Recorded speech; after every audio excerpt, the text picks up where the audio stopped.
Welcome to Subramani. I must thank Cafe Mutual for giving me a copy of The Nudge much before it was fashionable, before Thaler won the Nobel Prize for Behavioral Economics. And I then did a book review also for Nudge. It is impossible to find a list of books to be read for behavioral finance and not find the Nudge being mentioned there. So, and in Nudge, the most important chapter I would think would be one about blunders and biases. So, I would pick up some extracts from that chapter and let us see what are the things that they talk about. So, first mistake that they talk about is anchoring and adjustment. Anchoring happens when I anchor myself to a number which may not be relevant at all for the next project. For example, if I am given a book which is 400 pages and I have read it in say 40 days, then I assume that the next 300-page book would be read in 30 days. Though there is no great logic.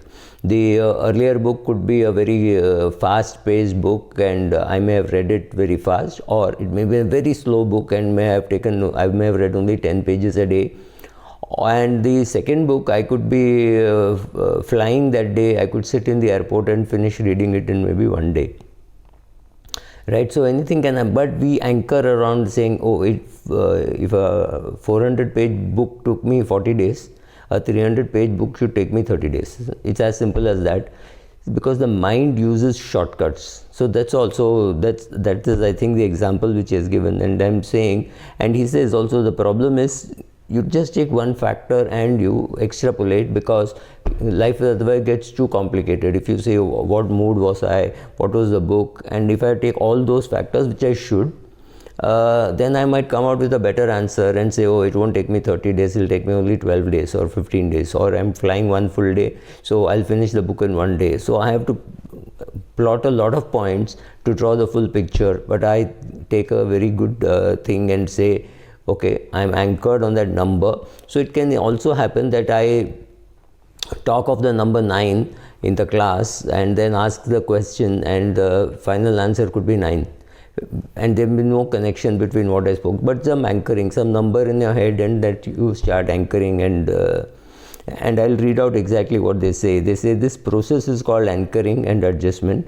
You start with some anchor, the number you know, and adjust the direction you think is appropriate. So far so good. The bias occurs because adjustments are typically insufficient. We don't do enough of adjustment. The next bias that they talk about is availability heuristics. Here is a tendency of our mind to overweigh information that is recent and readily available. The information which you don't know, you ignore. So if you know a promoter, you tend to think, oh my god, this guy is so bad, he did this, he did not pay TDS on time, he does not pay his telephone bills on time. So you are really anchored with over information about a promoter, and a promoter whom you don't know at all, you think, oh, he is very good. You have no clue at all, you just don't have that information.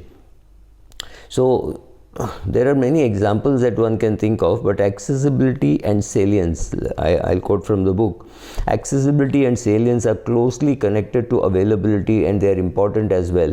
If you have personally experienced a serious earthquake, you're more likely to believe that an earthquake is likely to happen when you read about it in a magazine, because you can very vividly imagine what happened and things like that. You tend to believe, ek aur baar ho sakta hai, right?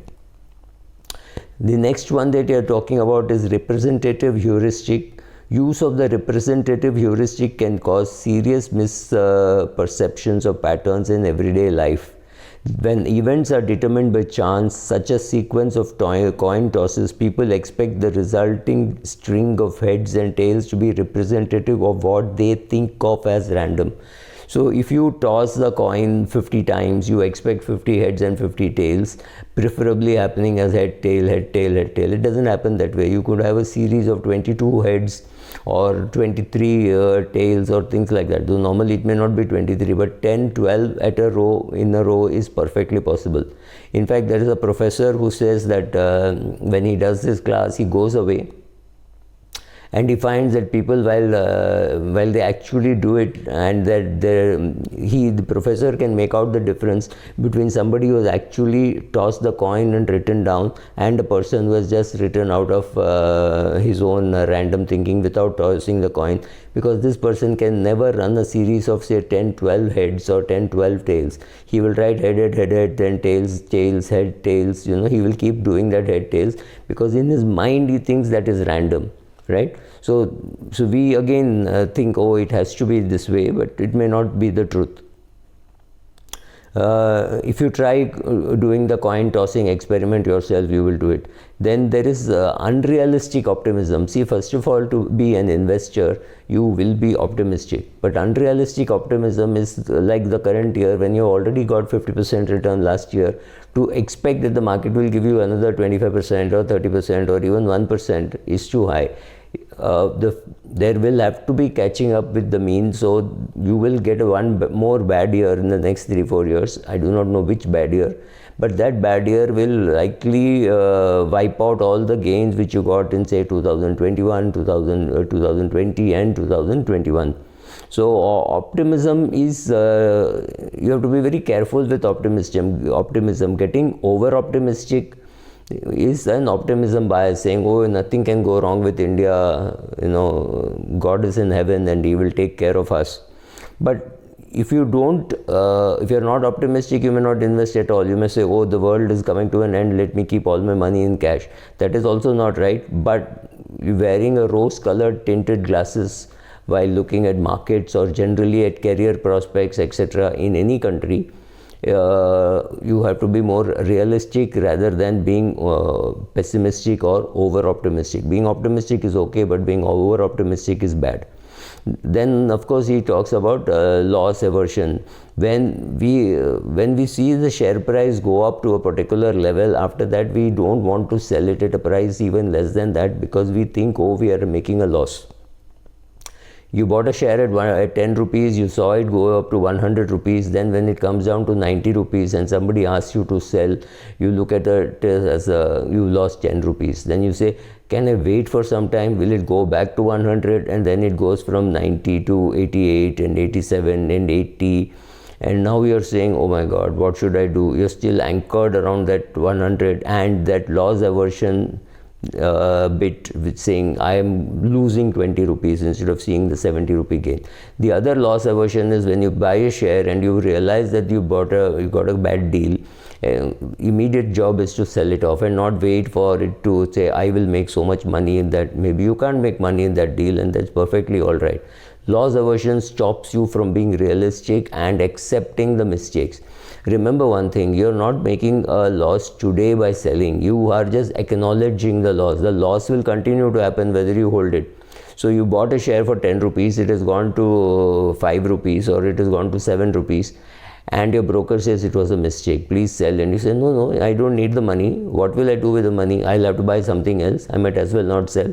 7, 6, 5, 4, 3, it keeps falling 1 rupee at a time, and you say, I can afford it. I'll buy more. I'll average, right? So the averaging also starts from the fact that you have a huge loss aversion bias, right?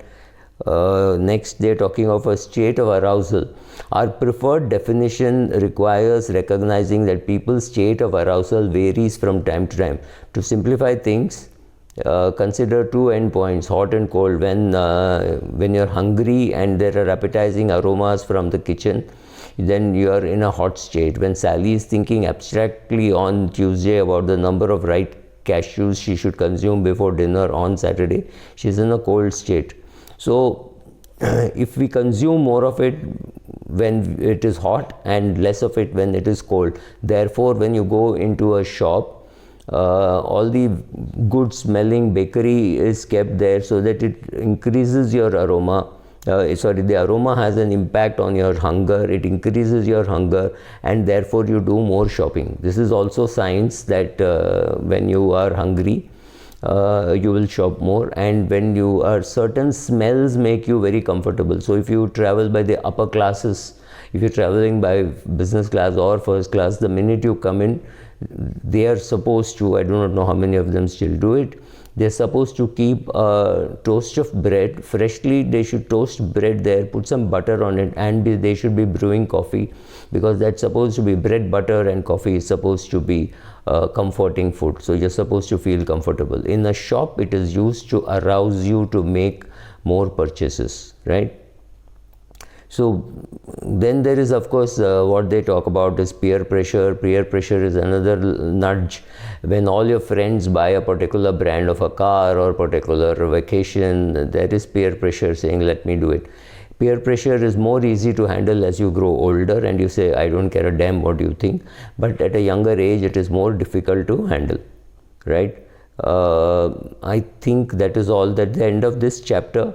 But it's a great book to read, and I think I did a book review, but I don't remember. If there is a book review, you will find it on my blog subramani.com. I have not done a vlog on the book review. Thank you.